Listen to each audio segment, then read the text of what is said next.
First, though, our gadget guru's here this morning, Craig Rowe, and we're looking at the world of digital cameras. And to me, it's a very confusing world, Craig. It is, yeah. So much out there. It doesn't have to be. And we were saying it earlier, I think, and I know a lot of my friends feel this, particularly when you're taking pictures of children, it's that it's a shutter delay, isn't it? It's children, it's pets. They move. Yes, they move. You need to get them fast. Actually, with all the cameras I'm showing you today, they've all actually got quite a good shutter delay, with the exception of the last one, which is a little bit cheaper. So you kind of get what you pay for with cameras. But how do you know? Do you ask the assistant, or will they lie to you? Or can you test them out in the shops and things, do you think? My tip is always test them out in the shop. And, you know, because you'll then know when you press the shutter, yes, if it then takes 3 seconds to take the thing, or that flash you were talking about earlier, where you get the flash and you get the proper flash, that's normally a red eye reduction. Yes. Yeah. So that actually can be really helpful, but just test them out in the shop. I mean, nowadays, we tend to buy so much online, but try and get to the shop. But what I thought I'd do, actually, Ruth and Amy, is before we look at the cameras, give you a kind of overview of what to look for when you're buying a camera, because I sold cameras for 2 years,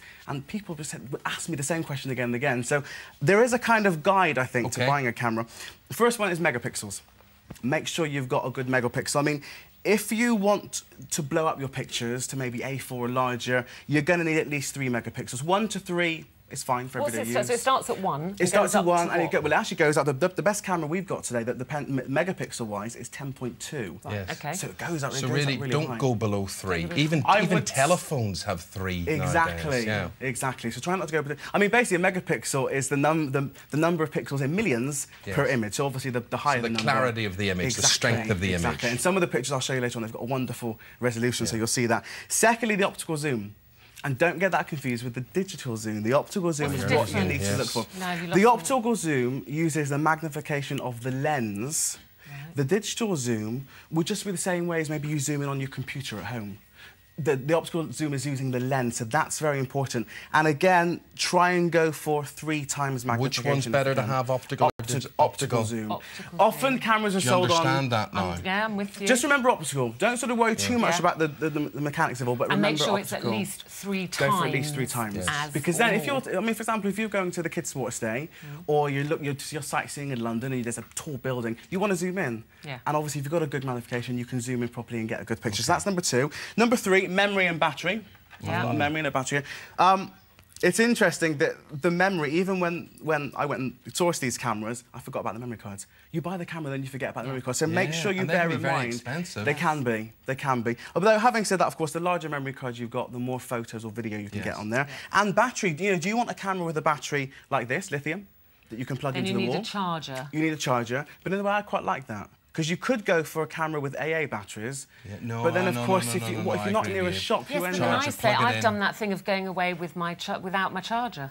My phone, my camera that is charger, frustrating, if I'd had a battery, but I've never done that. Yeah, you have, don't tell me. And then, of course, we've got the memory and the battery, lens you need to look for, and also, finally, number 5 would be the size. You know, it's no good getting a huge, big, professional one. I like small is good, Amy, just like you were saying before. It was this sort of thing you see is great. I slip that in my pocket, put that in your briefcase, whatever it happens to be. Ruth, on the other hand, she likes a big turret of a lens thing like that. I have both. She does. I have the little one, and I've got my big flash ideally, you have both, don't you? And I've got the laptop here because...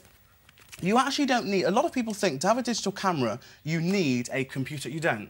I mean, what you can do... How do you download them? What you can do, because obviously on the camera you can see the picture, so you can keep the ones you want, delete the ones you don't want, and then you can just take them directly to a developing shop, or if you invest in one of those... online, you know. You can do them online. Yeah, you can take your memory card into a developing shop, or if you invest in a PictBridge printer, just connect it to your printer, do it at home. Beautiful. So you don't actually... I mean, the computer really is more for editing. You know, you might want to airbrush out any little bits. I still like to print mine. See, I do both. I download them onto my computer. That's a good habit to get into. And then I get them printed as well. Because I like to have my glossy, you know, have you seen my holiday snaps? Yeah, share them around. Let me move on to the cameras, because I've got 5 categories for you. The first one I've chosen is best on a budget. Now, I gave myself a budget of £100, and I think I've done very well, because I've got here the Fujifilm FinePix A600, £62.90. That's from Amazon.co.uk. What are your pixels? What's your pixelation? Oh, wait, you're going to be impressed with the same. My pixels on this one, I'm just going to show you the large screen as well at the back.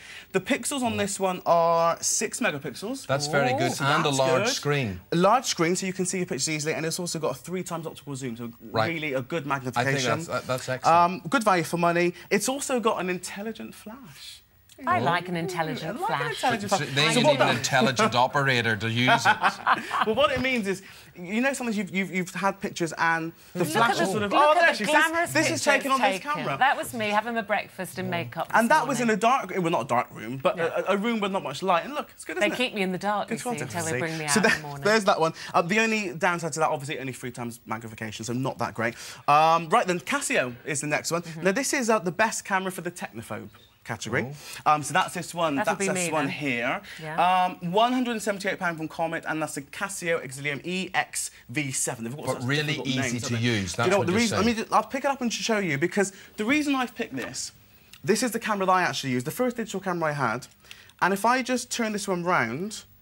Hang on, I've switched it off. Switch it back on again and press that. Look at this, I love this.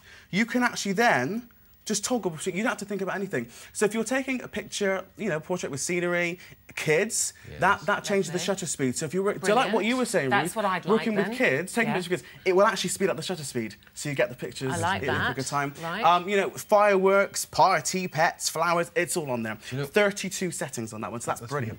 Do you know what I like? I always look for. I like a bit of trimming with my camera. Yes, not every camera. That means you can blow up your image in the back and you can crop it within the camera. Yeah, and before it gets to the computer. Yeah. You can do that in all these, apart from the Alba camera that I'll show you at the end, but you can do that in all these. The only downside to the Casio, it's got a docking station. And you must use that to charge it and to transfer the pictures. So on holiday, so on holiday you've got to take the extra piece of kit, but it's not the end of the world, is it? Now, what about the big boy? Now then, this one I've chosen for, what was the name of my category for this? Best high-tech camera for the professionals. I mean, this one we can all use, but this would even be used by professionals. It is the Pentax K10.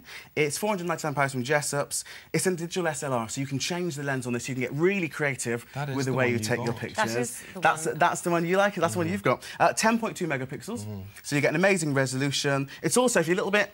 If you're sort of, you know, on top of a mountain or something, when standing in the wind, it's got a shake reduction mode. Now look at this. Close up, I got a bit arty with this yesterday. I've done what we call here a aperture priority.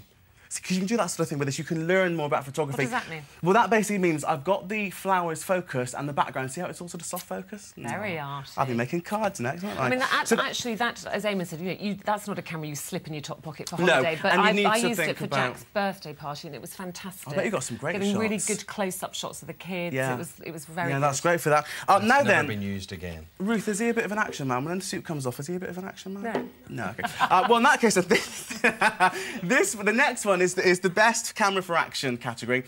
If you're an action man, football matches or a concert. I'm thinking more so hiking, walking. Oh, right. Because the reason I'm saying that, it's waterproof to 10 metres, it's shockproof, it's crush-proof to 100 kilograms, so I could stand on that, it wouldn't break. Freeze-proof, 7.1 megapixels. It's called the Olympus MJU77SW. Did you take £219 from bestcameras.co.uk. You took this yesterday. This is in the London Aquarium. That's probably about 1.5 metres under the water. Look how clear it is. Under the water. Excellent. And is it fair to say, Craig, that by and large, film is dead or dying? Film for a holiday you know, for holiday snaps. I'd say so. And even professionals, you're all using digital now. So yeah, I hope that's helped you out. I hope that's given you a bit more of an idea of what to look for. I do understand the megapixels thing more and the optical zoom now, so I should look for that 3 and plus. Lovely. That's it. That's it. You could buy a lot of cameras for £5 grand if you wanted to. Here's the competition. Have a go.